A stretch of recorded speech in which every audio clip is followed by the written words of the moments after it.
In this video, we are going to talk about the Dasha of marriage and relationship. And if you want to take personal consultation, please check the description box, or there's a website link. You can check or everything there is mentioned there. So let's get started. So what I've observed is, mm, Dasha is very important. Vimshotri Dasha I'm talking about. If you are running in a Dasha which is like not supporting your marriage, then you will definitely face lots of obstacles. Many people enter into a relationship or get married, and their like marriage ends or relationship doesn't work or goes through problem. Check the dasha when you entered in the relationship. It will tell you that the dasha was not promising when you entered in the relationship, when you met that person. Now people will say, then when I'm running the dasha of the sixth lord or the sixth house or Saturn or a planet which is not supporting, which is in my sixth house, because 12th to 7th is sixth house, so generally it's sixth house or the 12th house or the 8th house, or Saturn or Ketu or Rahu. So should I not get married during this period or not enter into a relationship during this period? No, it doesn't work that way. When you have to enter in a relationship, you will enter. When marriage has to happen, it will happen. Yes, when you are fixing, especially in a marriage, you can fix the things because that is legal. For relationship, it is not legal. You can enter anytime. That's fine. That's okay. For marriage, you can fix the proper timing and muhurat and everything. So that is a different thing. Okay. So what you should do, like you want to enter in a relationship, you are not in a right dasha, so what you should do basically, see, you can enter in a relationship anytime you want. For marriage I will discuss later, but for relationship you can enter anytime you want. So there is nothing that can be done, like if you are meeting a person and you can delay, you can find a right period to enter in the relationship, then that's okay. Otherwise the karma of every relationship is like already destined, already written. If a relationship is not meant to last because you only have that much karma with that person, so it cannot last no matter how hard you try. That's why maybe you met during that period which was not supporting, because the relationship was not meant to last. So it it really matters, like dasha matters. Here I'm not talking about how you will make the changes, okay? Here I'm just telling you that you can understand that particular relationship, especially when you meet a person during this sixth house period. Then it is a karmic relationship, means there's a karma to be repaid. It can be a beautiful relationship, but there is karma involved.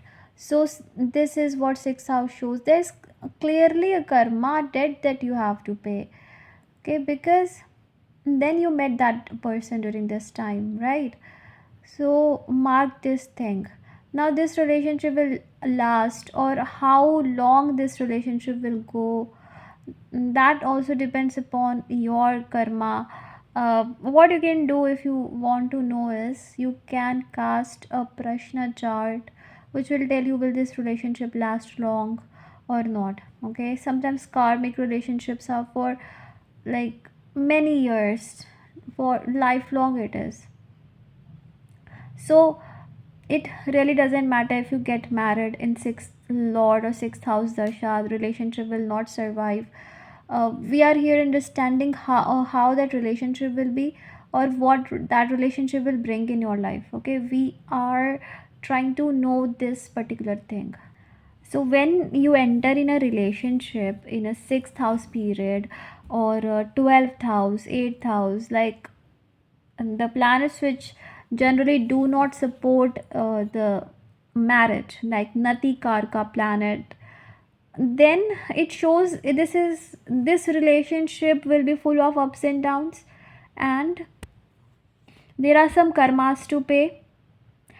Here it really doesn't mean this relationship will end or will not survive. No, we are just understanding relationship. I'm repeating it multiple times so that people don't take it in the wrong way, because for relationship you cannot delay, for marriage you can delay, for that legal contract. Okay, you can delay getting married when the right dasha comes.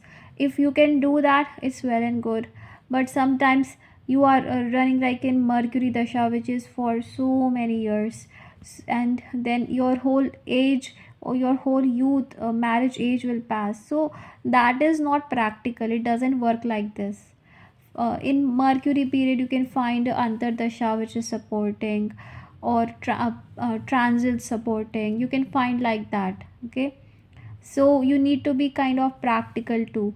But then again, if like in your youth, the age of marriage, if you run sixth lord dasha, the planets in the sixth house dasha, then it shows there's a karma to pay. Whatever marriage you will have, it will be there will be some karma, some lessons to be learned, some karmas to be paid, there will be something. So this way it works. If you can delay it, well and good. If you cannot delay it, then you don't have to force the delay. Okay, if you will force, then it will not work. That it doesn't work that way. If you are forcing the things, if you can like delay, it's okay. Otherwise you don't have to force. For relationships it's all right, it's not legal, you can enter anytime. But for marriage, be careful with the dasha and transits, so they are supporting, so you have a long lasting marriage. Okay, even if you are like running in the sixth lord mahadasha, then go for the antardasha, which is better, which is supporting, transits are supporting. You can do that, it will be good for you, it will be highly beneficial for you. Okay, so whichever dasha or whichever time period you enter in a relationship or get married, it can tell you many things about that relationship, how it will be, what the things will be.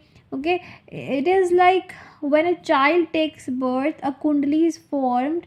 Similarly, marriage is also a legal contract, a new relationship is formed.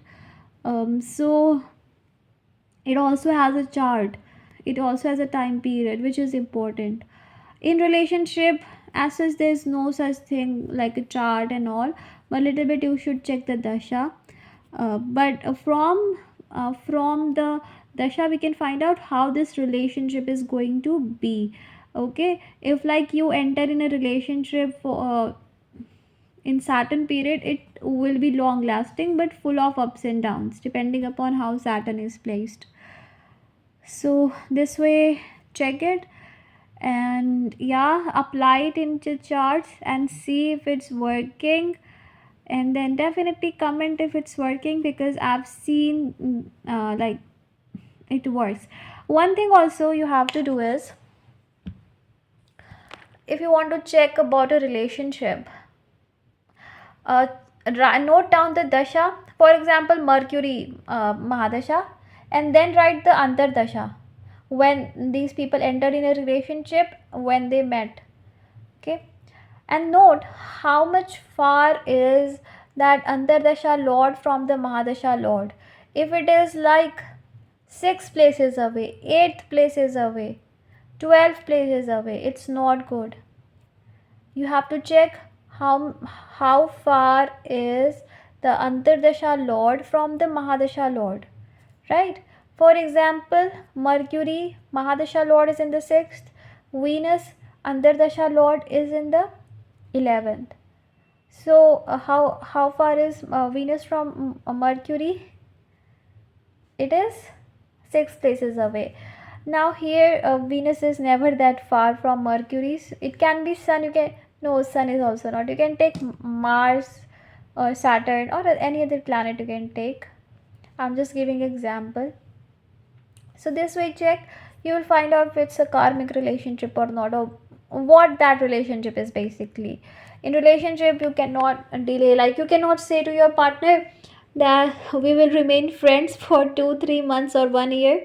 Then when I enter in a right Dasha, we will start dating.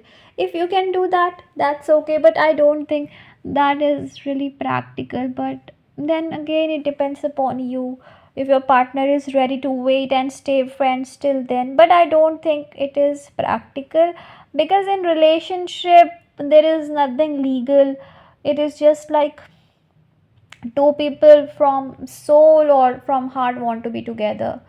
So I don't think in relationship you need to be so much careful. But yeah, when it comes to marriage you should be okay.